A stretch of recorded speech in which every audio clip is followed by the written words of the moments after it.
Since recent reports of anti-monarchy protesters being arrested and forces across the country being criticised for their heavy-handed approach, Staffordshire Police, the home of Chief Superintendent Elliot Sherard Williams, Staffordshire Police's lead for responding to the death of the Queen, has said that protests during the national period of mourning for the Queen will be treated impartially.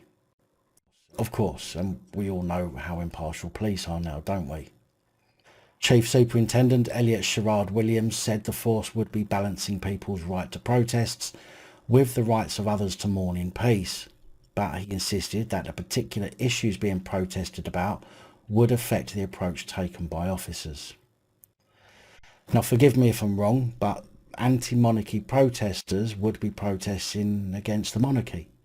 I can't imagine they would be protesting about anything else, and with signs such as "Not My King" and "Abolish the Monarchy," I would hazard a guess that the issues being protested about are monarchy related, therefore suggesting that the particular issues being protested about would affect the approach taken by officers seems a little too vague for my liking. I mean, I made my feelings clear about the monarchy in a recent video. I don't believe they did much for the public other than created a tourism revenue stream. They sat on wealth beyond imagination and land, but did nothing, as far as I'm aware, to help and support the commoner.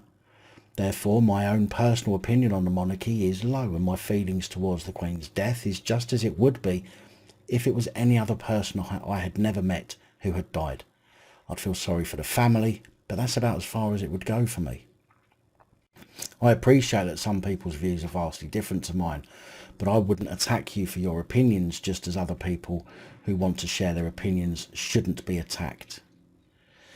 I agree that morally people should have some respect, but being disrespectful is not a crime yet, and should, if you don't like it, simply be ignored, just like the police should be ignoring people holding anti-monarchy signs.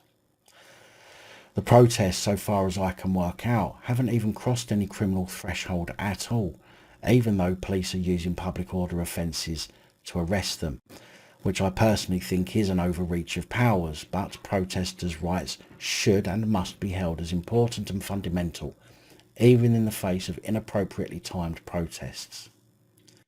Chief Superintendent Elliot Sherard Williams said the ability to protest is a fundamental part of democracy, and it is a long-established right in this country. We know some people want to protest on a range of issues during this time of national mourning, and officers must balance these rights against those who wish to grieve and reflect. The force will act consistently with national guidance. Policing strives to ensure decision-making is consistent and fair and is accountable to the law. Well, that's a complete joke. Ultimately, however, each event or protest has to be assessed on its own unique circumstances, and that assessment does not include the cause or issue for the protest. All groups or causes are treated impartially. The Met Police have said in a statement that the public had a right to protest, with Deputy Assistant Commissioner Stuart Cundy, that's Cundy, saying the public absolutely have a right to protest, and we have been making this clear to all officers involved in the extraordinary policing operation currently in place, and we will continue to do so. Now, the problem is not that somebody's telling police that it's okay to protest. They should know that already. The problem lies with individual police themselves making an ill-informed decision to arrest somebody for a breach of the peace or a public order offence when one has not been committed. I have a feeling still that many more people are going to be arrested for voicing their opinions over the coming weeks, and as I said in a recent video, I think that they will be dealt with harshly as a precursor to eliminating more of our rights and public duties, as it is a public duty to protest against the things we disagree with.